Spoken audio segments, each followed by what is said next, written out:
비대면 온라인 행사 운영 사례를 그동안 제가 어떻게 운영해 왔고 또 어떤 경험을 나눴는지 오늘 발제를 통해서 함께 나누려고 합니다. 오늘 말씀드린 순서는 다음과 같습니다. 제가 비대면 온라인 행사를 어떻게 시작하게 되었는지 배경부터 어느 단계, 어느 장비부터 순차적으로 도입하며 운영했는지를 단계별 요구되는 미션과 팁, 그리고 문제 발생으로 구분해서 말씀드리려고 합니다. 그리고 또 각 구성별 세부적인 내용까지는 아니지만 실무에서 매뉴얼처럼 활용할 수 있을 정도로 정리해 보았으니까요. 끝까지 함께 해주시면 좋겠습니다. 2019년 그리고 2020년 초에 우리나라에 본격적으로 확산한 코로나19로 우리 기존 우리 활동에 많은 변화를 요구했습니다. 특히 직접 모여서 다양한 활동을 하는 비영리 시민단체에게는 치명적인 변화였죠. 특히 일상 업무는 물론이고 모임, 워크숍, 정기적인 교육과 총회, 토론회 등 오프라인에서 이루어졌던 모든 행사들이 조정되어야 했습니다. 이쯤부터였던 것 같아요. 기술 영역에서는 이미 자리 잡고 있던 그 온라인 도구들을 도입해야 한다는 상황이 되면서 디지털 트랜스포메이션이라는 키워드가 등장하게 됩니다. 이렇게 코로나19로 비대면이 확산됨에 따라 물 만난 디지털 도구는 메타버스까지 이제 확장되고 있죠. 오프라인 행사를 온라인으로 전환이 급하게 요구되면서 오프라인 행사 형태를 그대로 중계하는 것이 최선이었습니다. 하지만 하면 할수록 온라인 행사 중계는 오프라인 행사 형태와 달라져야 하는 것이 아닐까 하는 고민이 되는 시기가 오는데요. 하지만 어쩔 수 없습니다. 우리에게는 자원과 시간이 충분하지 않으니까요. 오늘은 제가 실질적으로 현장에서 업무를 하면서 어떻게 진행하고 있는지 오프라인 행사를 중계하는 수준에 그치지만 그 과정에서 고민돼야 될 점, 챙겨야 될 점은 무엇인지를 좀 말씀드리려고 합니다. 그리고 유튜브 방송도 2018년도, 2020년 초기 이제 1인 크리에이터 활성화 시기와는 다르게 지금은 너무 퀄리티가 높아졌죠. 점점 쉬운 환경은 아니지만 우리가 할 수 있는 만큼의 최선을 모색해 보려고 오늘 이렇게 말씀드리게 되는 것 같습니다. 또 이제 유튜브를 넘어서 게더타운이나 제페토 같은 메타버스를 직접 도입하고 활용하는 사례가 늘어나고 있는데요.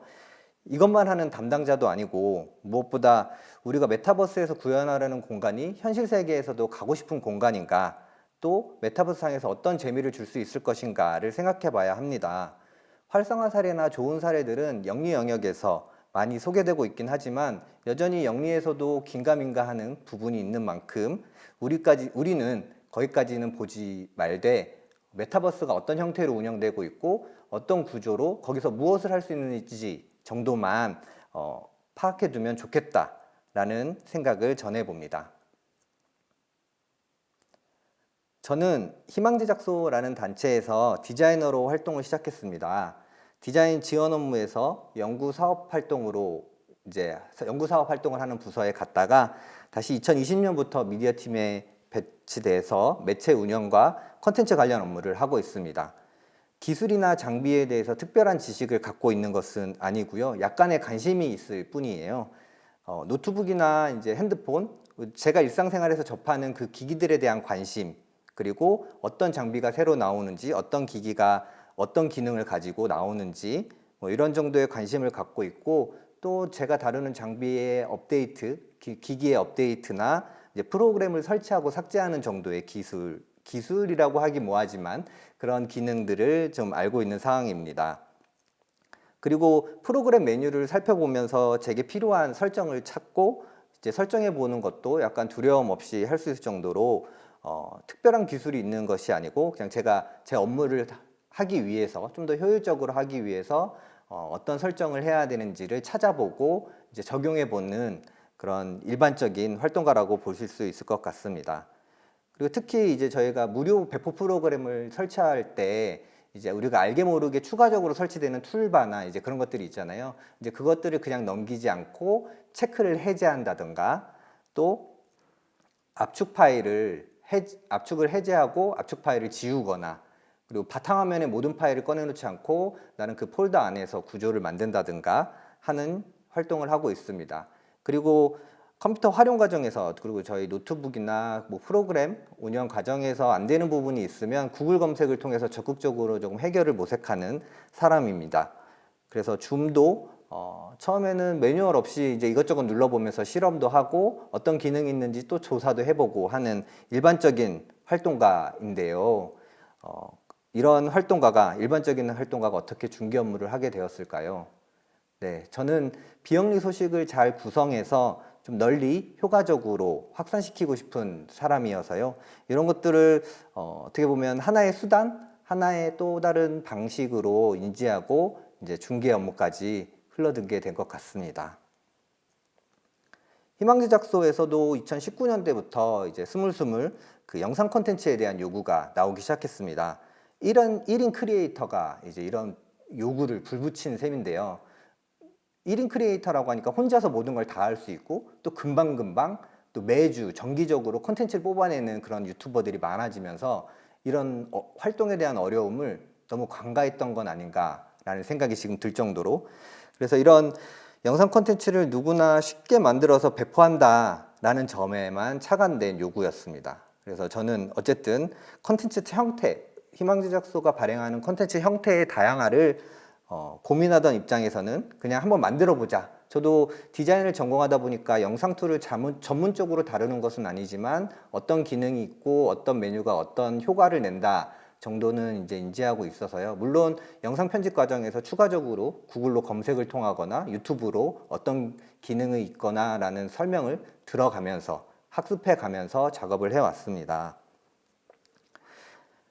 이제 처음에는 이제 거창한 계획을 세우긴 했지만 실제 제작소에서 정기적으로 할 수 있는 인터뷰 컨텐츠나 그다음에 그 강연 같은 프로그램들을 따라가서 이제 무작정 이제 촬영을 시작해 봤습니다. 이제 한두 번 해보고 이렇게 촬영하고 편집해서 배포하는 것까지 역할을 했었는데요. 한두 번 해보면서 이제 사전에 충분한 기획과 그다음에 원고가 충분하지 않은 상태에서는 편집 과정에서 어마어마한 시간이 필요로 하구나라는 것을 알게 되었습니다. 괜히 방송국에서 PD나 작가분들을 괜히 두는 게 아니구나라는 것을 이제 현실적으로 체감한 순간이었습니다. 그렇게 해서 기획부터 촬영, 편집, 배포까지 이제 제가 다 한 사람이 담당해서 추진했습니다. 인터뷰를 동행하거나 녹취록을 풀어준다거나 하는 활동은 같이 했지만 실제 영상 작업은 오롯이 저 한 사람의 역할이었고요. 그래서 제가 할 수 있는 선에서 최적화를 찾기 위해서 담당 연구원이 직접 연구 과제를 소개하는 연구원 인터뷰 시리즈 투머치 오프 편과 그 다음에 현장 실무자 인터뷰 시리즈 등을 촬영하고 편집했습니다. 그래서 총 16편, 그러니까 20년도에만 이렇게 16편을 이제 촬영하고 편집했는데요. 이 과정에서 가장 중요했던 포인트는 많은 시간과 자원이 필요로 한다는 것을 나 혼자만 아는 것이 아니라 조직 구성원 전체에게 알릴 필요성이 있었습니다. 이것이 쉬운 일이 아니다. 1인 크리에이터는 괜히 있는 게 아니다 라는 사실을 꼭 인지시켜줘야 했습니다. 그리고 저는 이만큼 노력하고 있다라는 것을 어필을 많이 하려고 했고요. 또 이 시기에 이제 주도 많이 들렸던 얘기가 핸드폰만 들고 가서 하면 되는 거 아니야? 라는 얘기를 많이 들었던 것 같아요.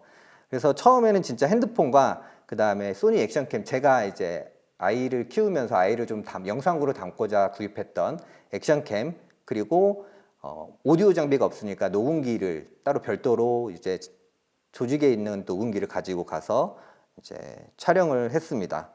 그리고 이렇게 촬영한 영상 파일과 녹음 파일을 편집 과정에서 합치고 10분 내로 추격하는 작업들을 진행했습니다. 이 편집 과정에서도 개인 노트북과 프로그램을 활용했죠. 네, 저희 비영리에서는 이렇게 전문적인 영상 편집을 소화할 수 있을 만한 스펙을 가진 노트북을 구입하거나 장비를 구입하는 것은 현실적으로 어려운 일이니까요. 저는 그래도 디자인 작업을 좀 개인적으로도 많이 해보고 싶어서 구입했던 이 장비가 이렇게 회사의 자원으로 갈리고 있었던 상황이었습니다. 네, 이렇게 해서 유튜브를 이제 영상 콘텐츠에 대한 요구부터 시작해서 이것을 초기에 어떻게 했다라는 것 정도로 간단하게 말씀드렸고요. 그리고 유튜브를 업로드하는 데 있어서는 조금 몇 가지 주의사항만 이제 간단하게 짚고 넘어가도록 하겠습니다. 유튜브 업로드 과정에서는 이제 몇 가지 주의사항이 있습니다. 편집으로 지쳐버린 몸과 마음을 놓기에는 아직 이른 상황이었는데요. 네, 바쁜 사람들의 이목을 잡기 위해서 직관적이고 매력적인 썸네일 작업을 반드시 해야 합니다. 또 방송사나 또 다른 인기 채널의 영상의 썸네일들을 보고 한번 비슷한 구성으로 따라 만들기로 시작해보면 어떨까 합니다. 그리고 2시간이 넘는, 보통 인터뷰나 포럼을 진행할 때 1시간이 넘고 2시간 가까이 막 되기도 하는데요. 그대로 올려놓으면 다시 보기 힘들죠. 저라도 편집하기 전에 영상을 다시 본 경험은 거의 없는 것 같은데요. 요점만 간단하게 임팩트 있는 발언만 연결해서 최대 10분 내로 맞춥니다. 아니라면 더 짧게 끊어서 연속 컨텐츠로 구성하는 것도 좋습니다. 근데 이런 구성도 이제 옛말인 것 같아요. 또 쇼츠나 뭐 인스타그램 릴스, 틱톡 같은 또 1분 내외의 영상들을 많이 배포하고 요구되는 이제 환경이 되어서 또 이걸 어떻게 앞으로 개선해야 될까 하는 문제지만, 우리는 전해야 되는 메시지가 있고 그 내용이 있기 때문에 최소한의 시간은 좀 많이 고려해야 되지 않을까라고 생각하고 있습니다. 그리고 10분 가까이 되는 영상도 컨텐츠 본문에 꼭 타임라인을 찍어서 올려줍니다. 이제 주요 순서를 시작하기 시간부터 함께 입력해 놓으면 자동으로 유튜브 영상에서 챕터로 구분해 주는데요. 우리 정보에 조금 더 쉽게 접근할 수 있도록 하기 위한 팁으로 참고해 주시면 좋겠습니다. 여전히 2시간 넘게 실시간으로 중계해 놓고 또 따로 편집을 하거나 이렇게 요점만 임팩트 있게 이렇게 해야 된다라고 말씀은 드리지만, 실제 그냥 둘 수밖에 없는 현실에 좀 안타깝지만 최소한 타임라인 찍어주기 정도는 해서 우리 정보를 직관적으로 접근할 수 있게 하는 노력도 필요할 것 같습니다. 그리고 영상 업로드 시에 이제 특히 중계나 회의 영상을 업로드할 때도 음악 저작권 확인은 필수입니다. 이거는 뭐 지금 당장 그 단체의 채널이 수익화 구조가 나지 않는다 하더라도 저작권은 기본적인 부분인 만큼 꼭 체크해 주시면 좋겠는데요. 인터뷰 배경으로 살짝 아주 낮게 깔린 배경음악도 유튜브는 잡아냅니다. 네, 그래서 그 부분도 좀 신경을 써주셔야 되고, 중 강연을 유튜브로 송출하는 과정에서도 강연 자료로 활용한 잠깐의 영상 소스, 거기에서도 이제 기가 막히게 잡아내기 때문에 네, 저희도 영상권 침해 신호가 뜬 경우도 있다는 점 말씀드리면서, 이 음성에 대한 그 음악에 대한 저작권은 반드시 좀 많이 확인해 주셔야 하고요. 간혹 외주 제작으로 맡긴 영상에서도 저작권 이슈가 뜨기도 합니다. 그럴 때 해당 업체에 이제 유튜브 저작권 이슈를 전달하면 텍스트 파일을 하나 줄 거예요. 그걸로 이의 제기를 통해서 해소할 수 있는 부분은 해소해 두는 것이 좋겠습니다. 그러면 음악을 따로 제작할 수도 없는 우리 상황에서 이것을 어떻게 해소할 수 있는가를 보면, 우리에게는 유튜브 오디오 라이브러리가 있습니다. 장르와 분위기, 재생시간 등 다양한 조건으로 배경음악을 검색해서 활용하실 수 있는데요. 유튜브 오디오 라이브러리는 그 유튜브 계정 스튜디오에서 왼쪽 하단 메뉴 오디오 보관함 메뉴로 접근하실 수 있습니다. 여기에 어마어마한 음악들이 엄청 많아요. 그래서 제가 주로 쓰는 중계 전후로 주로 쓰는 시작 전후 대기 음악은 이런 다음과 같습니다. 오디오 라이브러리에서 직접 다운받아서 활용하고 있고요. 한번 오디오 라이브러리에서 받은 음악 파일을 편집 과정에서 사용했는데 저작권 심해 신고 알림이 떠서 이의 제기로 음원 제목과 받은 경로를 보내서 알림을 해제한 경험도 있습니다.